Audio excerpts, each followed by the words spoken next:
As the gun fired, Chris Brasher went into the lead and I slipped in effortlessly behind him, feeling tremendously full of running. My legs seemed to meet no resistance at all, almost as if impelled by an unknown force. We seemed to be going so slowly. Impatiently, I shouted faster, but Brasher kept his head and didn't change the pace.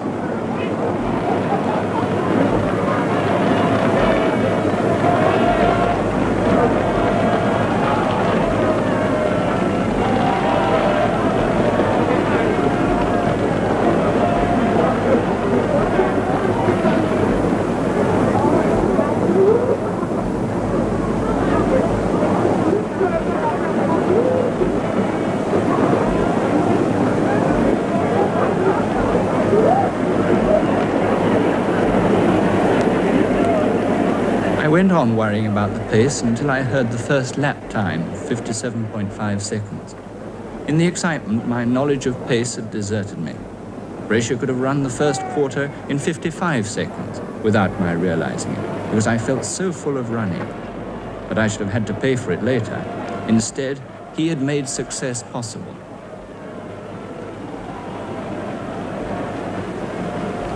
At 1.5 laps, I was still worrying about the pace.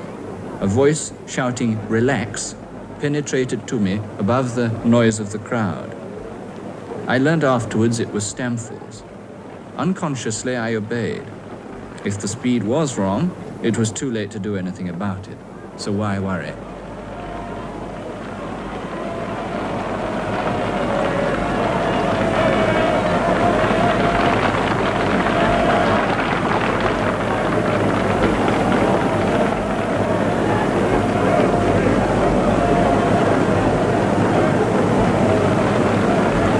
I barely noticed the half mile passed in 1 minute 58 seconds.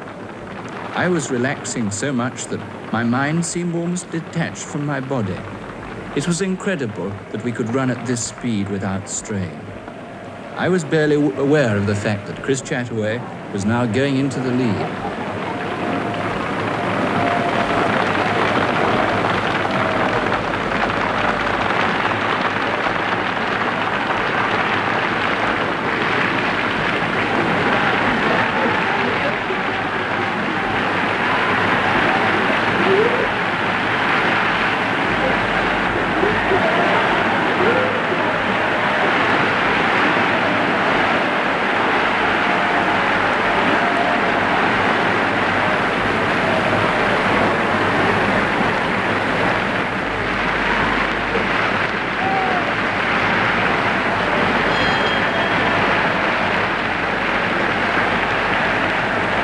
Three-quarters of a mile, the effort was still barely perceptible.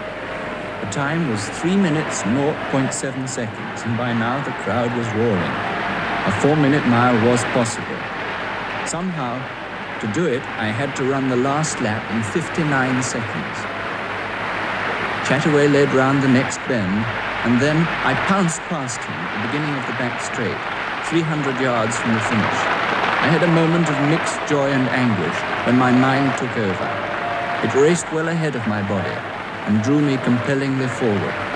I felt that the moment of a lifetime had come.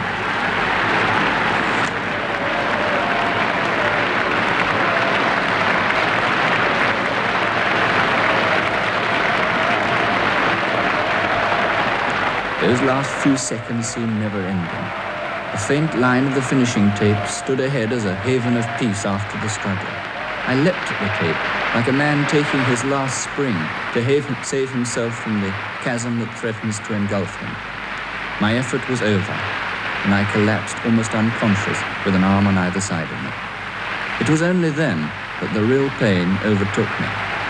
I knew I had done it before I even heard the time. I felt as if I was too close to have failed.